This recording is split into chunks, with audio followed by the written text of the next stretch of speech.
Y con él precisamente vamos a empezar porque antes de que lleguen nuestros contertulios está con nosotros precisamente para hablar de esto Rocío de Mer. Muy buenas noches. Muy buenas noches, José Javier. Encantada como siempre de estar contigo. Hemos contado aquí ayer, largo y tendido, el origen de la polémica. Me parece muy importante subrayar que todo parte en realidad de un titular deliberadamente malintencionado por parte del diario El País. Sí, qué cosa más rara, ¿no? El diario El País, el grupo Prisa, mintiendo y manipulando, vamos, una cosa extrañísima, ¿no? En fin, su naturaleza, ¿no? La naturaleza de lo país es precisamente manipular, tergiversar y mentir, y ayer me tocó a mí. Así que nada, ¿qué es lo que tergiversó, manipuló y mintió sobre? Pues sobre unas declaraciones que hicimos en una rueda de prensa que hice yo particularmente, fui la carne de cañón del País el lunes, pero esa rueda de prensa la di con mis compañeros Samuel Vázquez y José Antonio Fuster. ¿Qué es lo que dije yo en esa rueda de prensa? Bueno, dijimos muchas cosas, entre otras que habrá una próxima edición del evento de extrema derecha del año, que es Frontera Sur 4, que será en Granada en el mes de noviembre. Así que espero contar contigo, José Javier, para ese evento en el mes de noviembre. Sí, entre otras igual cosas, alguien del País prefiere ir también. Entre otras cosas, pues eso era una de las cuestiones que anunciábamos el lunes, ¿no? Pero bueno, vamos a ponernos serios. En fin, ¿qué es lo que hicieron en El País? Cogieron dos argumentos, que es verdad que yo había enlazado con, pues verbalmente de alguna manera. Leímos aquí el texto además literalmente. Y yo creo que tú lo publicaste además también, ¿no? Sí. En la primera parte de mi intervención, que por cierto, tanto en Antena 3 como en Televisión Española, como incluso ayer en Telemadrid, la pusieron cortada, pero porque para poder decir lo que dice El País tienen que cortar la primera parte y cortar la segunda y unirlas. ¿Qué es lo que sucede? Que la primera parte de la argumentación estábamos hablando de demografía en términos generales. En concreto, argumentando que una de las cuestiones pues más importantes en torno a la situación que está viviendo ahora mismo España y el resto de Europa es precisamente la magnitud del fenómeno migratorio, la masividad. Entonces, la primera parte del argumento era: nos han contado que vienen 4 refugiados que huyen de una guerra. Pues mire usted, no son 4 ni vienen de ninguna guerra. Es más, según el INE, yo no di cifras concretas, di cifras al vuelo. A lo mejor me equivoqué en eso también. Según el INE, en España hay 9.379.000 extranjeros. Ya he mirado la cifra, yo dije 8 millones. Bueno, pero esa fue la primera parte del argumento. La masividad del fenómeno, la magnitud del fenómeno que estamos viviendo, lo que lo convierte en un fenómeno sin precedentes. Y a continuación fue la respuesta a una de las preguntas que hacían. Bueno, ¿cuál es una de las soluciones para el fenómeno que está viviendo ahora mismo España? Bueno, pues una de las soluciones, evidentemente, es las deportaciones masivas. ¿Las deportaciones masivas de esas 8 millones de personas o 9? No, las deportaciones masivas de mucha gente sí, pero ¿de quién? ¿De cuántos? No lo sabemos, porque las cifras no las tenemos nosotros, las cifras las tiene el Gobierno. El Gobierno sabe quiénes son. Tampoco lo los sabe, que al parecer, porque han entrado ilegalmente en nuestro país. No, pero no lo saben. O no lo saben, ni siquiera o ni lo siquiera tenían lo registrado, saben. claro. ¿Qué sabe de ti el Gobierno, José Javier? Ah, todo, absolutamente. Todo. Sí. Y de mí, ¿no? De ti más. Al menos, como mínimo, nuestro DNI, que nos lo piden para todo, ¿no? Para cualquier acto administrativo. Bueno, pues es que han llegado millones de personas de las que no tenemos ni lo mínimo. No sabemos ni sus antecedentes penales, no tenemos el más mínimo control sobre esas personas. Entonces, como mínimo, vamos a querer deportar en primer lugar los que han entrado irregularmente sin ningún tipo de control. No sabemos quiénes son, no sabemos cuáles son sus antecedentes penales, no sabemos qué intenciones traen. En segundo lugar, aquellos que sean legales o ilegales no se adaptan a nuestros usos y costumbres de manera pues evidente o flagrante. En tercer lugar, pues aquellas personas que han protagonizado escenarios de inseguridad o delincuencia en nuestras calles, en nuestras plazas, etcétera. Y bueno, en el caso de los menores, evidentemente los menores extranjeros no acompañados, la opción más humana de todas, aunque se quiera decir lo contrario, es que vuelvan con sus padres. Vamos por a partes. sus patrias, Vamos por partes. a sus países. Adaptarse a nuestros usos y costumbres. Hay lugares de España donde es francamente difícil adaptarse a las costumbres locales, incluso para mí. Pero vamos a ponerle nombres y apellidos a las cosas. Estamos hablando de prácticas como, por ejemplo, los matrimonios forzados infantiles. Un señor en las calles de Salt que considera que su señora tiene que caminar 5 pasos por detrás. Pues oiga usted, eso en España no se hace. Eso en España no sucede. Mutilación genital femenina, eso en España no sucede. Eso en España es un delito. Usted tiene que irse a su país. Un señor que se casa con una niña y dice que es su sobrina. Ese señor tiene que tener al día siguiente el pie fuera de España. Hay que expulsarlo inmediatamente. Un señor que no se adapta a nuestros usos y costumbres. Aquí, pues las cosas son de otra manera, nuestra historia es otra, nuestra identidad es otra, que es en definitiva lo que todos estos progres no entienden, incluso ridiculizan. La identidad no es nada para ellos. Bueno, pues para nosotros pues es algo importante, es algo fundamental. La identidad colectiva es algo que no nos pertenece, es algo que hemos heredado, es algo que tenemos el derecho a defender y es más, no tenemos el derecho sería como mínimo.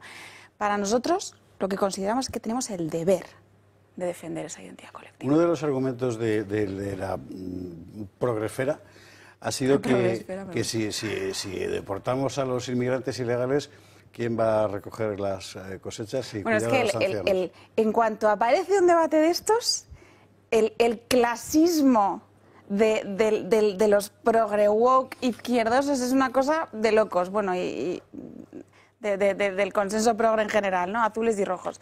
Es una cosa espectacular. Y hemos visto un vídeo por las redes que a mí me parecía fake, pero luego es verdad, lo ha puesto Wall Street Wolverine, luego te lo mando por si lo ponéis aquí, de una chica que pues ha generado un contenido diciendo, claro, es que si quieres irte a un restaurante y coger un Uber, o si quieres una Smash Burger y que te la traiga Globo y tal, pues todo esto se puede acabar porque Vox quiere deportar masivamente. Una cosa, un clasismo, como cuando Rufián subió al estrado y dijo, bueno, entonces, ¿quién les va a traer los paquetes? A ustedes, señores de la extrema derecha. Si quieren deportar masivamente, ¿quién les va a traer a ustedes los paquetes? Y lo que hacen es precisamente confesar que ellos en realidad están encabezando una operación a las órdenes de unos poderes económicos internacionales, que no solo tienen un objetivo, que por un lado es diluir esas identidades, diluir esas naciones, sino que también tienen otro objetivo, pues que es ese lucro de... A propósito de esto, el otro día llamó mucho la atención unas declaraciones que luego fueron rápidamente silenciadas, me imagino que porque se le vio particularmente el plumero de un alto responsable de la COE en las Islas Canarias que explicaba lo buenísima que ha sido la inmigración masiva para la economía canaria. Es que en todas las mesas de todos los progres que te hablan de multiculturalismo y de fronteras abiertas hay siempre una mesa económica, siempre. En la que hay, bueno, si no os basta que todos somos ciudadanos del mundo, pues os damos motivos económicos. Pero en realidad, claro, es que en todas hay una mesa económica porque es la mesa fundamental, porque es a las órdenes de los que están, esta panda de progres que defienden el multiculturalismo, están a las órdenes, y las fronteras abiertas, a las órdenes son el escupidero de los multimillonarios del mundo. Esos son. La argumentación, sin embargo, suele girar hacia lo sentimental, ¿no? De Pedro Sánchez explicando el otro día que España fue país de acogida y de partida, ¿no? Y por tanto teníamos que ponernos en la situación de los que ahora llegaban. Pues un ejemplo, o Isabel Díaz Ayuso el otro día explicando lo valiente que era esta gente que cruzaba el mar. Bueno, en fin, no sé por cuál de las dos declinarme, pues ¿no? Pero Pedro, empieza por Pedro y seguimos luego por la otra. Pedro, ¿qué has dicho de Pedro? Que España era un país de partida, bueno, venga, vamos a empezar por Pedro. Bueno, digo muchas veces esta frase, pero la voy a volver a repetir, porque los progres están siempre con sí, España siempre ha sido país de acogida, nosotros hemos migrado siempre, las migraciones es una cosa que existe desde el principio de los tiempos, tal, que sí, que fenomenal, pero las invasiones también han existido siempre. Y nadie mejor que tú lo sabes, además que escribes sobre ellas. Las invasiones también han existido siempre y las invasiones suponen precisamente un peligro evidente para la sociedad, para la comunidad de acogida, que es el peligro de desaparición, ¿no? Se han producido en diferentes formatos a lo largo de la historia del mundo. En esta ocasión quizás es un formato pues con la complejidad del siglo, pero también está sucediendo y está sucediendo en la actualidad en nuestro país. Sobre las declaraciones de Ayuso, bueno, pues me parece una cosa pues muy irresponsable, por decir una cosa suave, romantizar el colaboracionismo institucional con las mafias de tráfico de personas. O sea, creo que lo podría resumir así, ¿no? O sea, porque todo el mundo se ha indignado con que Vox quiere hacer deportaciones masivas. Se han indignado.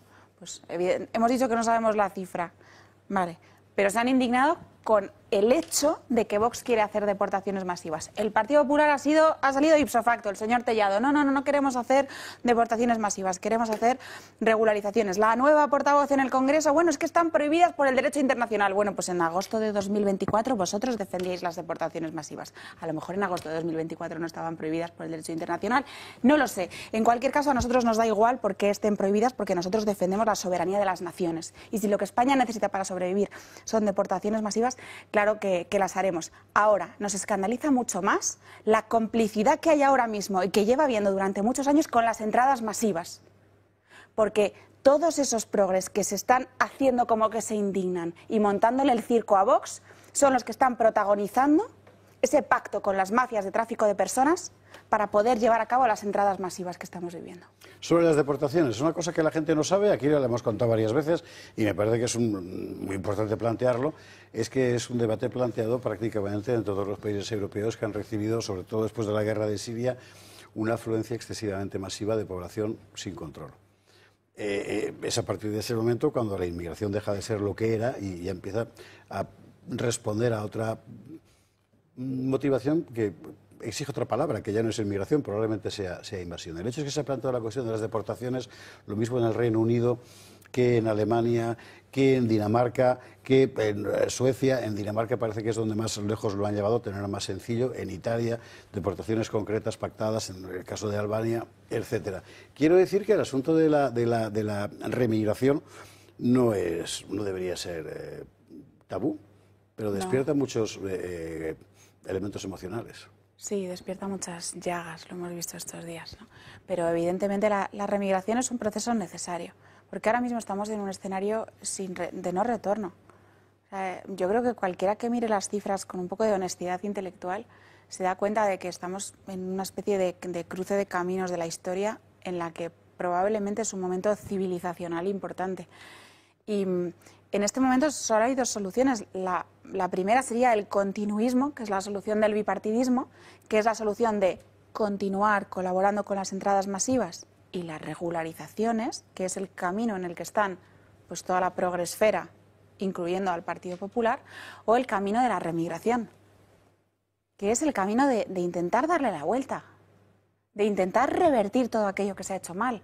Por un lado, con un control de fronteras que no se ha hecho en el pasado, pero establecer un control de fronteras serio y al mismo tiempo encaminar un proceso de remigración que consiste precisamente en devolver a todas estas personas que o no se adaptan, o nos odian, o protagonizan inseguridad en nuestras calles, o deberían estar con sus padres, o pues, todas estas situaciones, ¿no?, que al final desestabilizan profundamente nuestra sociedad, en lo económico, en lo cultural, en lo social, etcétera, ¿no? Todo ello sin hablar de que el primer camino conlleva una industria multimillonaria de las fronteras abiertas, que lo hemos visto, por ejemplo, en los últimos días, en el caso del CETI, que lo llamamos CETI, el CETI de Alcalá de Henares, pero es un cuartel, es un acuartelamiento de la Brigada Paracaidista. De la Brigada Paracaidista, el acuartelamiento Primo de Rivera, y ahora destinado han pasado por ahí 12.000 inmigrantes que han entrado irregularmente en nuestras fronteras y que no sabemos dónde están, porque ahora mismo hay 1.800, porque van rotando, pero los que van saliendo no sabemos dónde van. Y el gasto que supone esa macroindustria de las fronteras abiertas que se hace algún día, después de lo de Koldo, de lo de Sánchez, del número 1 tal, saldrá la gran corrupción de la industria de las fronteras abiertas, que son todos esos macrocontratos con las ONGs, con tal, que se llevan un dineral y que, además, pues con todo ese dinero, que es dinero público, que es dinero de los españoles, se hace un trato más favorable que a los españoles que lo necesitan. Hoy hemos aprendido en la sesión de las Cortes, por ejemplo, que una plaza de inmigrante, cualquiera de estos centros, poner un ejemplo, en eso estaba pensando, le cuesta más a los españoles que una plaza de anciano, una residencia pública. Más por ejemplo, también el menú. Que un soldado. Ha salido por ahí, creo que lo ha puesto Absolutexe, Israel Cabrera.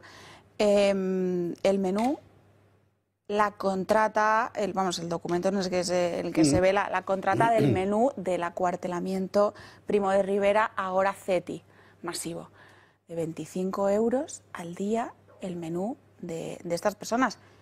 Que sí, que estupendo, pero que es que nuestros ancianos no sé si eran 7 euros al día o 7 euros al día es el de las fuerzas y cuerpos de seguridad del Estado o el de las Fuerzas Armadas.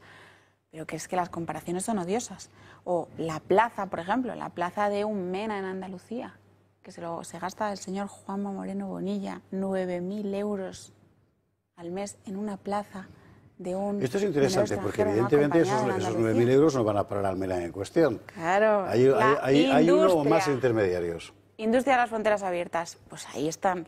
Toda ACCEM, CEPAIM, Movimiento por la Paz, Cruz Roja, bueno, y a lo mejor me demandan después de decir esto. Bueno, aquí lo hemos dicho varias veces. Da igual, algún día saldrán unos papeles de la UCO en la que esta cadena sí se hace responsable de la opinión de sus colaboradores. Todos sus nombres. Esa macroindustria está siendo, está esquilmando muchísimo dinero público que podría destinarse a que 13 millones de españoles que están en riesgo de pobreza no estuvieran en riesgo de pobreza. Es que es muy serio. Es que 9 de cada 10 familias no llega a fin de mes. Vamos a la cuestión práctica. Es decir, imaginemos que mañana hay un gobierno Vox-PP con mayoría de Vox y el PP con 3 ministerios, pues no sé, 3 Marías o algo, no sé. Esperemos que en solitario. Pues Vox en solitario. Venga, y Rocío de Meres, ministra de Remigración. No. Hay modificaciones legales que hacer. Bueno, yo ese escenario no me lo planteo, yo espero acabar felizmente en algún pueblo perdido de España. Bien. Bueno, pero vamos entonces, quitamos la suposición y vamos a la cuestión de las bonificaciones. Personas muy válidas en un eventual Consejo de Ministros que presida Vox y que presida el señor Abascal, y que haya un Consejo de Ministros de personas válidas, de personas que valgan para su puesto. Y evidentemente pues habrá que hacer un departamento o un ministerio o lo que sea procedente de remigración, con todo un proceso en el que se pueda revertir esta situación de distintas maneras, no exclusivamente a través de las deportaciones. Yo sé que mucha gente está esperando ahora, pero que diga qué ley va a cambiar.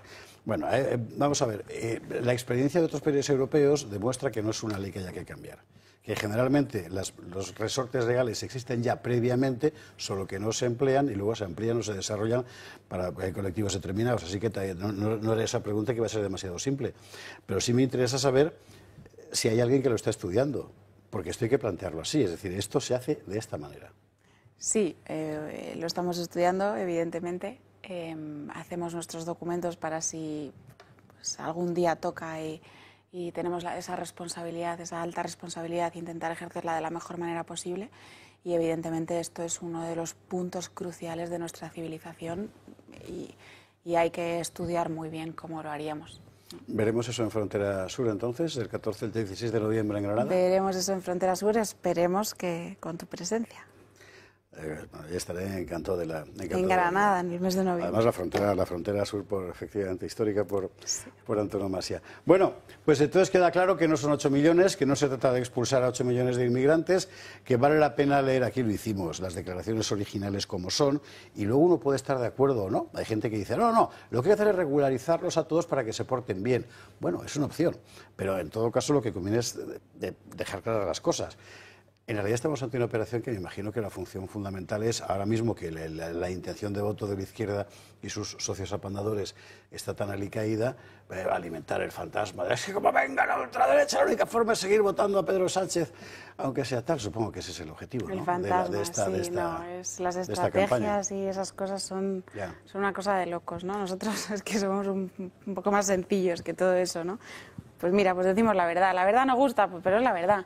Otros mienten y luego engañan y luego roban y luego lo ocultan y luego tal y continúan, insisto, por el camino, que es del tema del que estamos hablando, por el camino de las entradas masivas y de las regularizaciones, es el camino en el que acabamos siendo Francia, en el que acabamos siendo Suecia, con 30 violaciones al día, con un no retorno casi evidente, yo creo. Y nosotros pues vamos a hacer todo lo posible hasta el último de nuestros días pues para apoyar a todas esas personas que no tienen voz, todas esas personas, pues esa chica de Alcalá, esos vecinos de Sabadell, esos vecinos españoles que pasean por el Puche, en Usera, Villaverde, Delicias, en Valladolid, 200 de Roquetas, todas aquellas personas que se les ha silenciado institucionalmente. Primero, que se ha cambiado sus vidas, que se ha cambiado sus entornos sin preguntarles, y de manera muy violenta además, y que ahora mismo, pues durante muchos años han estado amordazados y silenciados, y nosotros Pues esa persona que tiene dificultad para recoger a su padre todos los días, que vive en una vivienda de las 200 de Roquetas y no se atreve a cruzar la plaza, porque estoy segura de que cualquiera de esos políticos no dura 5 minutos en el puche.